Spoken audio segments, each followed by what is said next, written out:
everyone, and welcome back to my channel. As I said last week, we're going to have a look at stigma over the next couple of weeks. This is a really big issue within workplaces, stigma, and what we need to realise that we are a snapshot of society within workplaces, and stigma does exist. And I talk a lot about psychosocial risk and psychosocial hazards. And I think it's really important to remember how on earth people are going to come and report psychosocial hazards or being affected by psychosocial hazards when we have stigma within the workplace. I think this is a really important thing to remember. So we can do as much education as we want around psychosocial hazards, around the risk assessment process, etc. But if people aren't willing to talk about mental ill health or the issues that are affecting them within the workplace, this may not be the guaranteed tool to find these psychosocial hazards. So addressing stigma is probably one of the things that we need to do in conjunction with addressing psychosocial hazards. I really believe this is a big issue. So let's have a look at it. Let's talk a little bit about Maslow's hierarchy of needs, and one of the things that they talk about is a strong and solid foundation to build upon in the workplace, so people can actually flourish and be the best they can be. The most basic aspect of this is that people feel safe within the workplace. They actually feel like they're accepted and they're actually engaged and a part of the workplace. The environment is devoid of any toxic behaviour, and stigma being one of those toxic behaviours. We need to ensure that we're psychologically safe. The culture is working well. The organisation can look at mentoring and leadership and personal development programs. So what we need to be aware of, and when we're talking about all of this, is our culture of our organisation. It gets shaped by our worst behaviours of our leaders. Okay. Now, I'm not saying everyone goes to work as a leader and displays their worst behaviour. It's probably that they don't even know what their worst behaviour is in that regard, be it not listening, be it not getting back to people, be it using the incorrect language which increases stigma, or their own physical behaviours in the workplace. So, it's really important that businesses invest in their leaders, and Maslow's hierarchy of needs explains that really well. We need to ensure people feel safe in the workplace. So what is stigma? Basically, it comes from the ancient times. It was a mark of disgrace, an actual physical mark of disgrace associated with something, be it a circumstance, a quality, or an individual. Might have been from their birth or history, their group that they belong to. And it basically means burn in Greek. Slaves and criminals were marked in those days, and Brewers explains this really well. They were burned with a mark to show others that this person was to be avoided. Okay. Now, stigma sees people in negative ways, and we're really focusing on mental illness here. And when someone treats you in a negative way because of mental illness, well, this is basically discrimination. And this is what we've got to remember. We don't want to get into that, the stigma leading us down, discriminating against people because they have mental illness. It happens when someone's defined by their illness rather than actually who they are. So they might be labelled psychotic rather than someone experiencing psychosis. So we're labelling them as psychotic.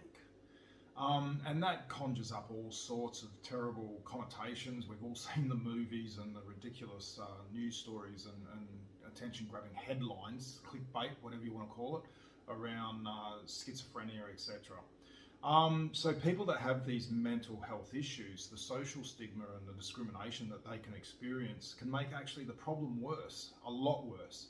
It makes it harder for them to recover, to seek help, and they will avoid getting help because of that fear. And that comes from the Better Health in the Vic government page. This is really important. This is all research stuff. We know that people will not seek help to get better because of the stigma that they face. Now, in 2020, the Productivity Commission did a report, and they found that all forms of stigma, be it race, be it mental illness, whatever, is associated with a reduced quality of life. Okay, there's a feeling of hopelessness, poor and self-esteem, and reduced ability to function socially. That was from Livingston and Zasky, and Corrigan came up with that stigma is associated with the reluctance to seek that diagnosis and treatment, and it affects the way that the symptoms are communicated and reported, and compliance with any treatment, be it medical, be it therapy, whatever, medications, etc.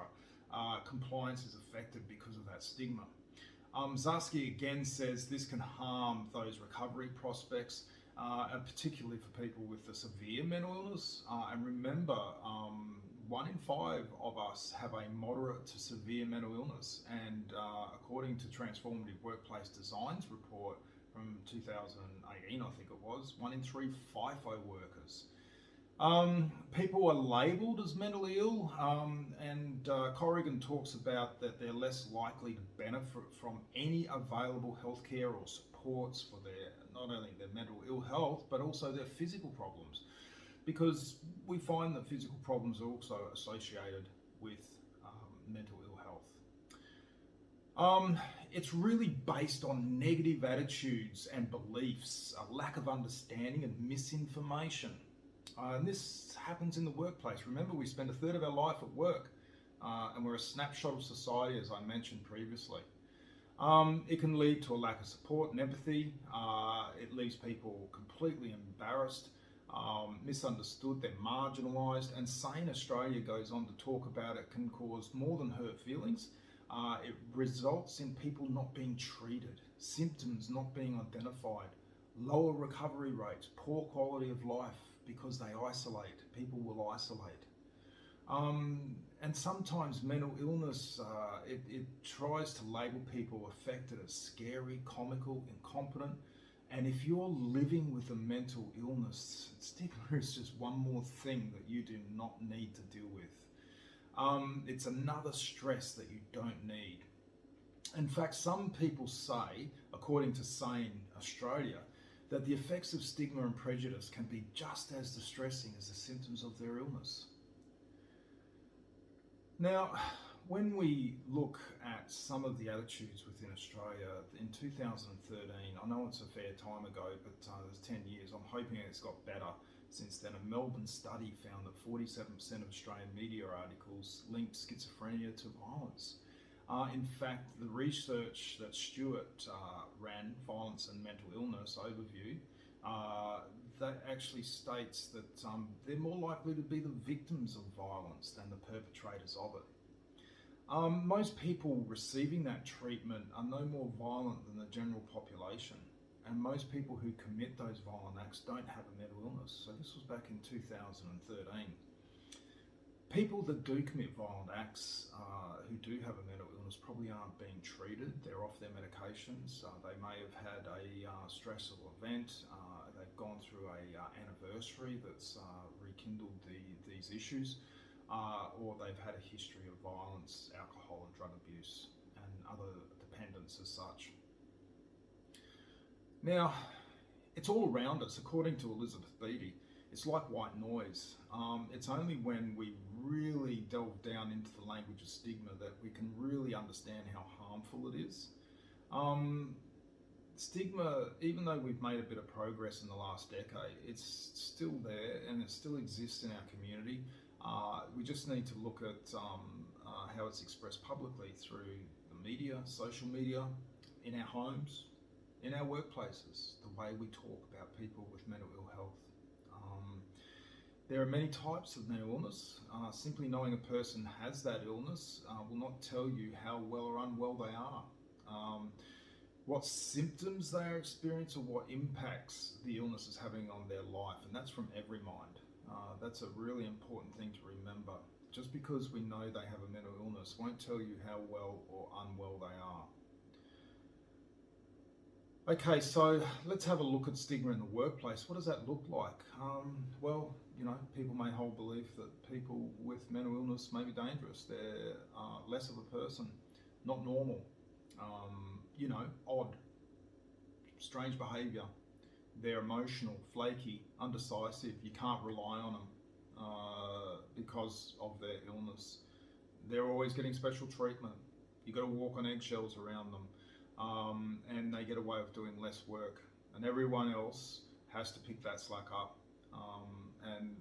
because they're mentally ill. This is some of the stuff that I've heard within the workplace around people that have mental ill health. And I think that that's basically not 100% true. New South Wales Health Department states when a person's labelled by their illness, they are no longer seen as the person they are, but as part of a stereotype group.